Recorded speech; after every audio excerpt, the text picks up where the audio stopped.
The morning sun cast long shadows across the courtyard of Buckingham Palace as Sergeant James Mitchell adjusted his red tunic for what would be the most challenging day of his 20-year military career. At 42 years old, James had served the crown with unwavering dedication, earning respect from fellow guards and recognition from senior officers. His record was spotless, his loyalty unquestioned, and his commitment to duty absolute. James came from a family where military service ran in the blood. His grandfather had served in World War II, his father in the Falklands, and now James carried on the tradition as a member of the Queen's Guard. Growing up in a modest home in Yorkshire, he learned early that honor meant everything. His parents taught him that a man's word was his bond and that respect was earned through actions, not titles. The palace buzzed with unusual activity that morning. Staff members whispered in corners, their faces showing a mixture of excitement and nervousness. Today marked an important ceremony where several new protocols would be introduced, following recent changes in the royal hierarchy. James noticed the tension in the air, but focused on his duties, as he always did. Standing at his post near the main entrance, James watched as various dignitaries arrived throughout the morning. Each visitor received the appropriate honors according to their rank and position. The protocols were clear, established through centuries of tradition, and every guard knew them by heart. These weren't just rules written in books, they were sacred traditions that connected the present to hundreds of years of royal history.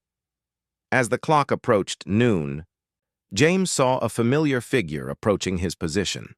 Queen Consort Camilla walked with purpose, accompanied by 2 ladies-in-waiting and a private secretary. She wore an elegant navy dress with pearls, her bearing regal and confident. Behind her walked several other royals and distinguished guests who would participate in the afternoon ceremony. James had encountered the Queen Consort many times during his service. She had always been polite, but formal in their brief interactions.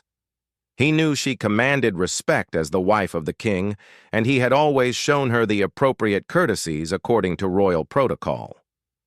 The relationship between guards and royals was professional, built on mutual understanding of roles and responsibilities.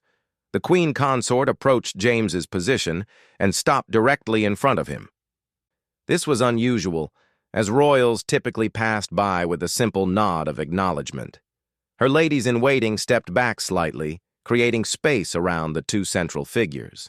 The atmosphere suddenly felt charged with unexpected tension. "Sergeant Mitchell," she said, her voice carrying the authority of her position, "I require you to demonstrate proper respect for your Queen Consort." James felt his heart rate increase slightly, though his expression remained perfectly composed. Something in her tone suggested this wasn't a routine interaction. He maintained his professional stance, looking straight ahead as protocol required when addressed by a member of the royal family. "Your Majesty?" he replied with the appropriate formal acknowledgement, his voice steady and respectful. The Queen Consort's expression shifted slightly, showing what appeared to be displeasure with his response. She took a step closer, close enough that other guards and palace staff began to notice the unusual interaction taking place. "Sergeant, I said demonstrate proper respect. Kneel before your Queen Consort." The words hit James like a physical blow, though he kept his reaction internal. In 20 years of service, he had never been asked to kneel for any royal family member during a casual encounter. Kneeling was reserved for specific ceremonies, knighthoods, and formal occasions with particular protocols. It wasn't something done in everyday interactions, regardless of rank. James's mind raced through his extensive training and knowledge of royal protocol.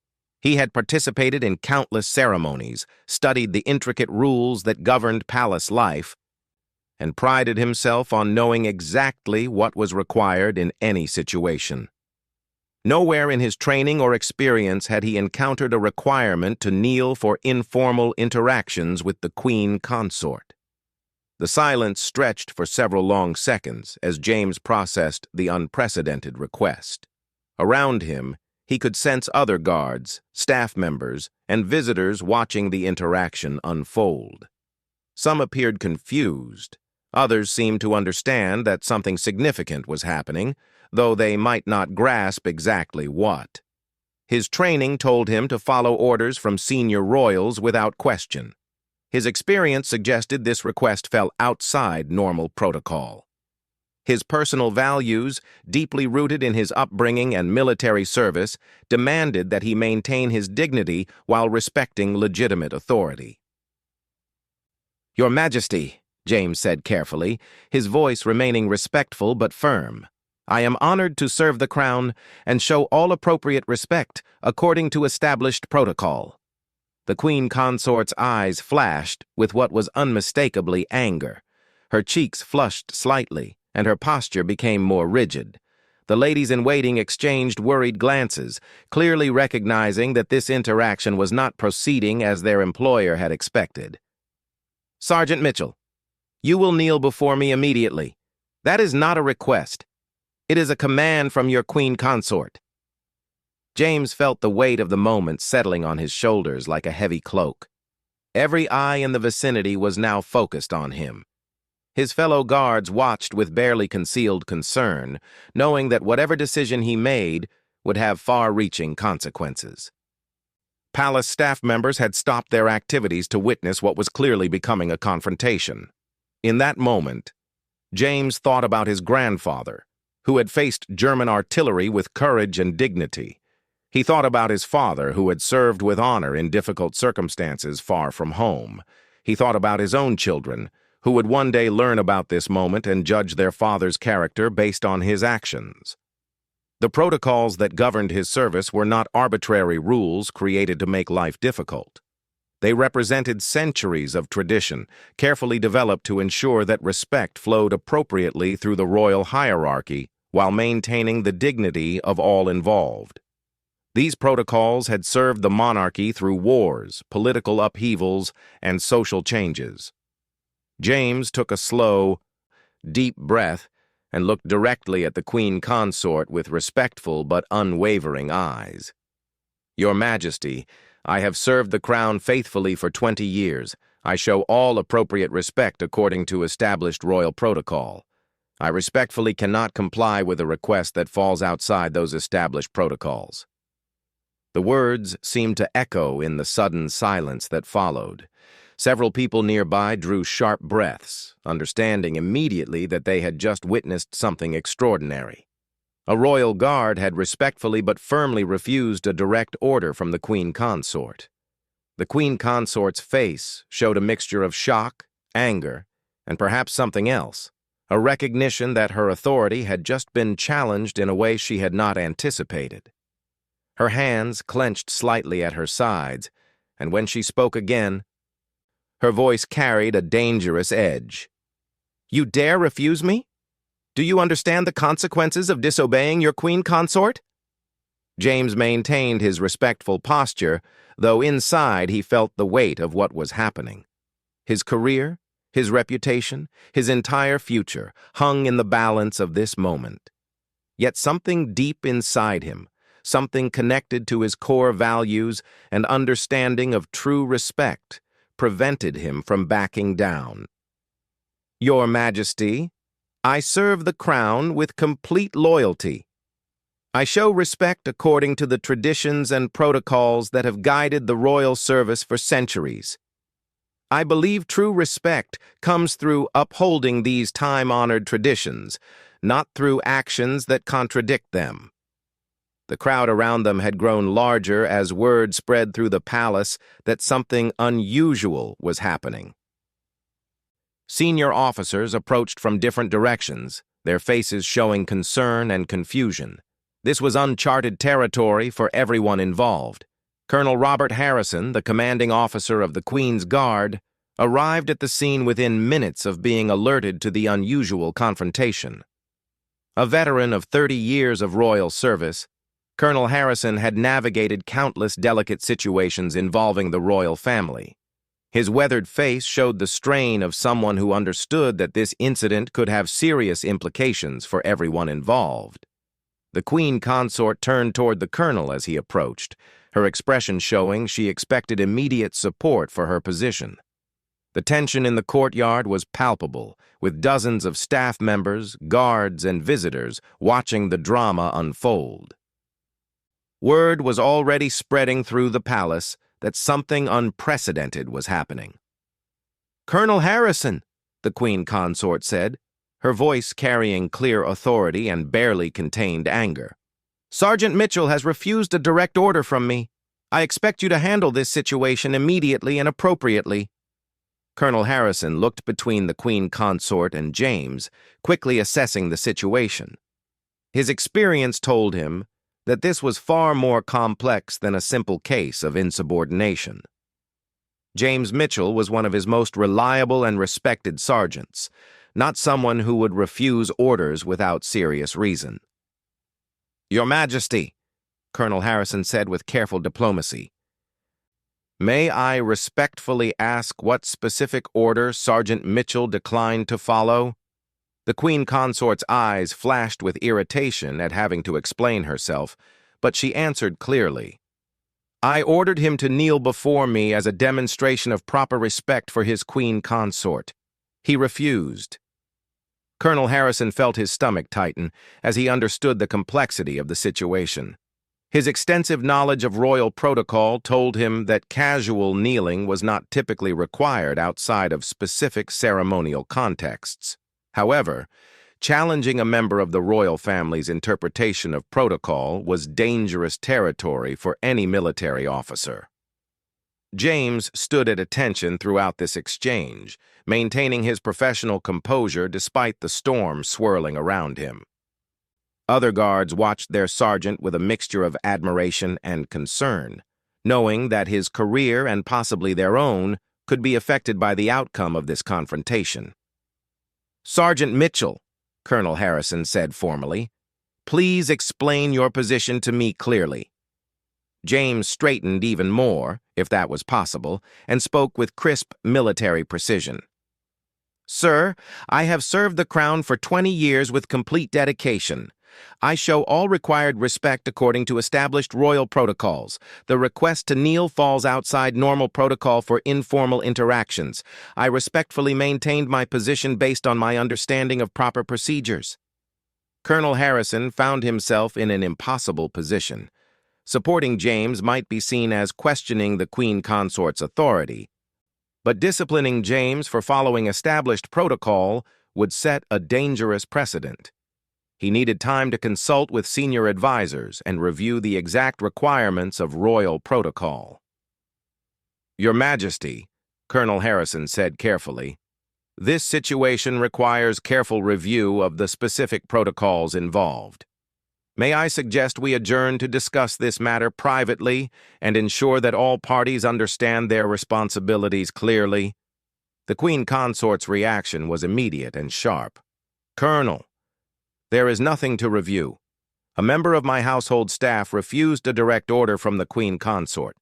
The response should be immediate disciplinary action." James felt the weight of the moment intensifying.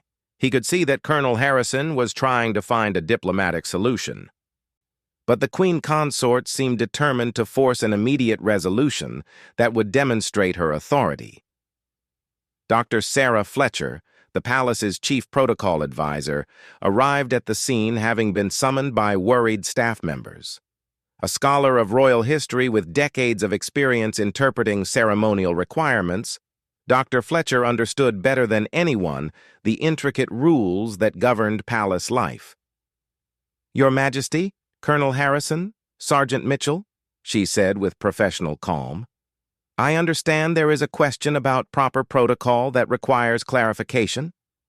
The queen consort turned toward Dr. Fletcher with evident frustration. "Dr. Fletcher, surely you can confirm that guards are required to show complete obedience to senior members of the royal family." Dr. Fletcher chose her words with extreme care, knowing that her response would affect not only this immediate situation but potentially set precedents for future interactions. "Your Majesty, royal guards are indeed required to show complete respect and appropriate deference. to all members of the royal family according to established protocols. Then you agree that Sergeant Mitchell should have knelt when commanded to do so, the Queen Consort said, her tone suggesting the matter was settled. Dr. Fletcher paused before responding, understanding the delicate nature of the situation. Your Majesty, the specific requirements for demonstrating respect vary according to context and ceremony. In formal investitures and specific ceremonial contexts, kneeling is indeed required. In informal interactions, respect is typically demonstrated through other established courtesies. The Queen Consort's expression showed that this was not the clear support she had expected. Are you suggesting that I do not have the authority to require appropriate respect from palace staff? Not at all, Your Majesty, Dr. Fletcher replied diplomatically. I am simply noting that protocols have developed over centuries to ensure that respect is demonstrated in ways that honor both the monarchy and the dignity of those who serve it. James listened to this exchange with growing appreciation for Dr. Fletcher's careful navigation of the complex situation. He could see that she was trying to find a solution that would respect everyone involved while upholding the integrity of royal traditions. The crowd around them continued to grow as word spread through the palace. Staff members from various departments found reasons to pass through the courtyard, curious about the unprecedented confrontation. Senior palace officials began arriving, their faces showing concern about the potential implications of a public disagreement involving the Queen Consort. Lord Chamberlain Sir Edmund Hartwell, one of the most senior officials in the royal household, approached the group. His presence immediately elevated the seriousness of the situation, as his involvement indicated that news of the confrontation had reached the highest levels of palace administration. Your Majesty, Colonel Harrison, Dr. Fletcher, Sir Edmund said with the authority that came with his position. I understand there is a matter requiring immediate attention. The Queen Consort turned to Sir Edmund with evident relief, clearly expecting that his senior position would result in immediate support for her authority. Lord Chamberlain, Sergeant Mitchell has refused to follow my direct order. I expect appropriate action to be taken. Sir Edmund looked at James with an expression that was difficult to read.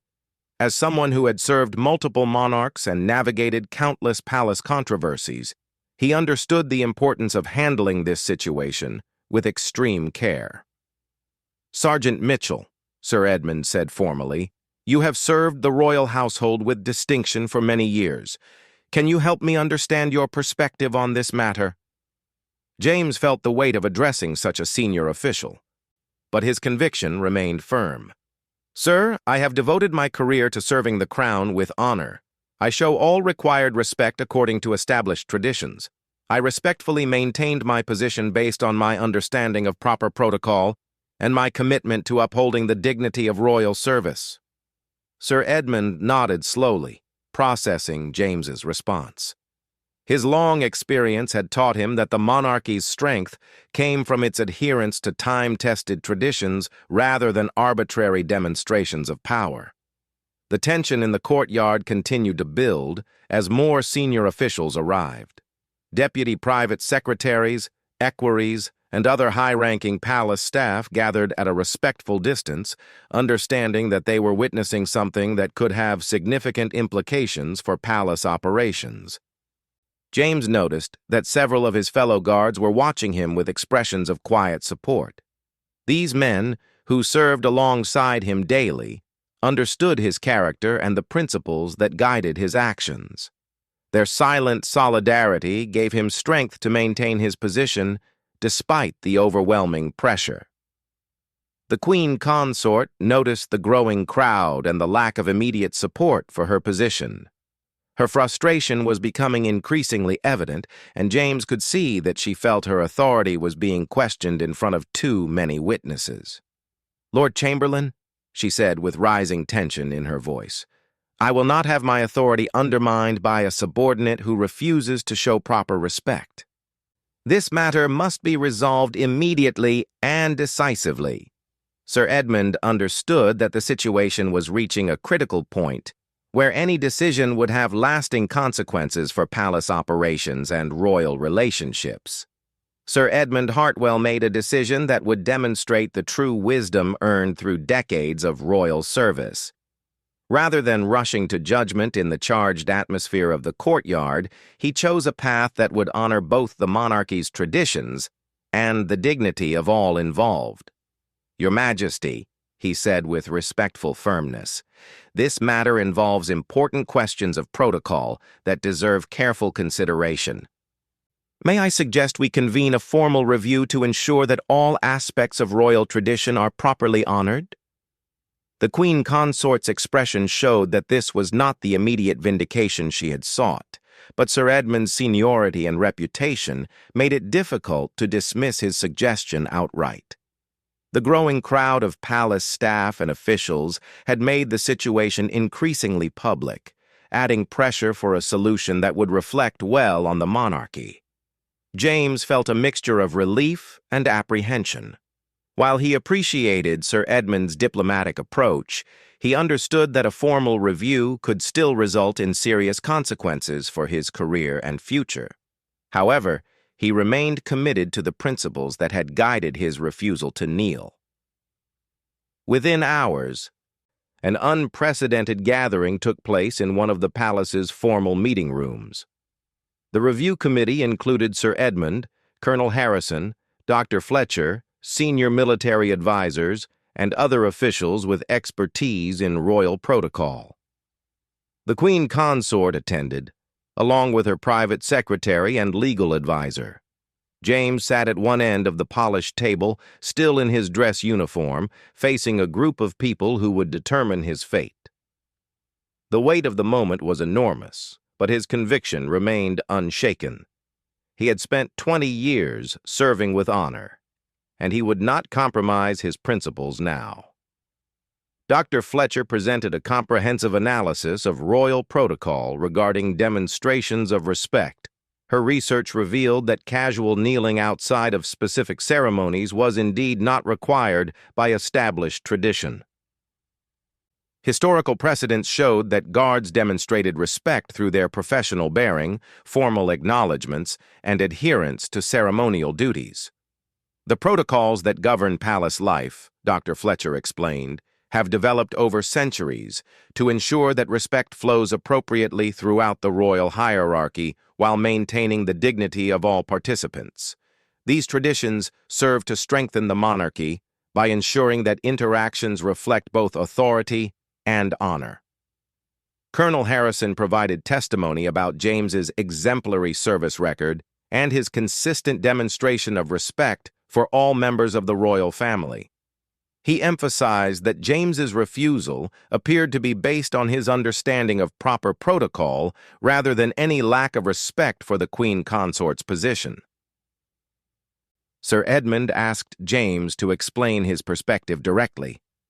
James spoke with the same respectful firmness he had shown in the courtyard, emphasizing his commitment to serving the crown according to established traditions. He explained that his understanding of true respect required upholding the protocols that had guided royal service for generations.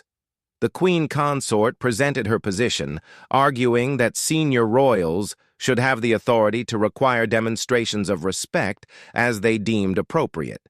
Her private secretary provided legal opinions supporting the broad authority of senior royal family members over palace staff. The discussion continued for several hours, with various experts weighing in on the complex questions of protocol, authority, and tradition. The stakes were clear to everyone involved. This decision would set important precedents for future interactions between royals and staff. As the review progressed, a consensus began to emerge among the senior officials. While they acknowledged the Queen Consort's senior position and the importance of respecting her authority, they also recognized that James's actions were based on his understanding of established protocol rather than deliberate disrespect. Sir Edmund ultimately delivered the committee's conclusion with characteristic diplomacy. The review found that James had acted according to his understanding of established protocol and that his service record demonstrated consistent respect for the royal family. However, they also acknowledged the importance of ensuring clear communication about expectations and protocols. The resolution was elegant in its balance. James would receive additional protocol training to ensure complete understanding of all requirements, but no disciplinary action would be taken. The Queen Consort would receive a detailed briefing on historical protocols to ensure future interactions proceeded smoothly. New guidelines would be developed to clarify specific requirements for various types of interactions. More importantly, the committee recommended a broader review of palace protocols to ensure they remained relevant and clear in the modern context. This review would involve input from senior royals, military leadership, protocol experts, and experienced staff members to create comprehensive guidelines that honored tradition while providing clear direction. The immediate aftermath of the review saw significant changes in palace operations. Training programs were enhanced to ensure all staff members understood not only what was required, but why specific protocols existed. Communication between royal family members and senior staff improved as everyone gained a better appreciation for the complexity of palace life. James returned to his duties with his reputation intact and actually enhanced by his principled stand. His fellow guards viewed him with increased respect, understanding that he had upheld the dignity of their service under extraordinary pressure. Senior officers noted his commitment to proper protocol and began consulting him on training matters. The Queen Consort, while initially frustrated with the outcome, eventually came to understand the value of the established protocols. Her relationship with palace staff improved as she gained a deeper appreciation for the traditions that supported royal operations. She began working more closely with protocol experts to ensure her interactions reflected both her authority and the dignity of royal service. Dr. Fletcher led the comprehensive protocol review, which resulted in updated guidelines that clarified expectations while preserving essential traditions. The new protocols provided clear direction for various scenarios while maintaining the flexibility needed for the complex demands of modern royal life. Colonel Harrison used the experience as a training opportunity for all guards, emphasizing the importance of understanding not just what protocols required, but why they existed. The incident became a case study in maintaining professional integrity while respecting legitimate authority. Sir Edmund's handling of the situation earned widespread respect throughout the palace and beyond. His decision to seek a balanced resolution rather than rushing to judgment demonstrated the wisdom that came from decades of royal service. The monarchy emerged stronger from the incident because it showed that even difficult situations could be resolved with honor and dignity. James's children later learned about their father's stand for principle, and they understood why he had been willing to risk his career rather than compromise his understanding of proper respect. The lesson they learned was not about defying authority, but about the importance of standing up for principles while maintaining respect for legitimate institutions. Years later, the incident was remembered not as a confrontation, but as an example of how the monarchy's strength came from its adherence to time-tested traditions and its ability to resolve conflicts with wisdom and dignity. James continued his distinguished service, eventually rising to senior positions where he helped train new generations of guards in the importance of understanding and upholding royal protocols. The Queen Consort became known for her deep understanding of royal traditions and her support for the professional development of palace staff. Her initial frustration had evolved into appreciation for the complex systems that supported the monarchy's operations. The broader lesson of the incident resonated throughout the palace and beyond. True respect was not demonstrated through arbitrary displays of submission, but through the consistent upholding of traditions that honored both authority and dignity. The monarchy's strength came from its ability to maintain these principles even in challenging circumstances. James's story became an inspiration for others facing difficult decisions between expedience and principle. His willingness to respectfully maintain his position, even under enormous pressure, demonstrated that it was possible to honor legitimate authority while upholding personal integrity. The incident ultimately strengthened the monarchy by reaffirming the importance of its traditions and demonstrating that even senior royals were bound by the protocols that had served the institution for centuries. This respect for tradition, rather than arbitrary authority, formed the foundation of the monarchy's continued relevance and respect. The palace emerged from the incident with clearer protocols, better communication, and a renewed appreciation for the principles that guided royal service. James's stand for protocol had helped preserve the dignity and traditions that made the monarchy a respected institution, worthy of the loyalty it received from those who served it.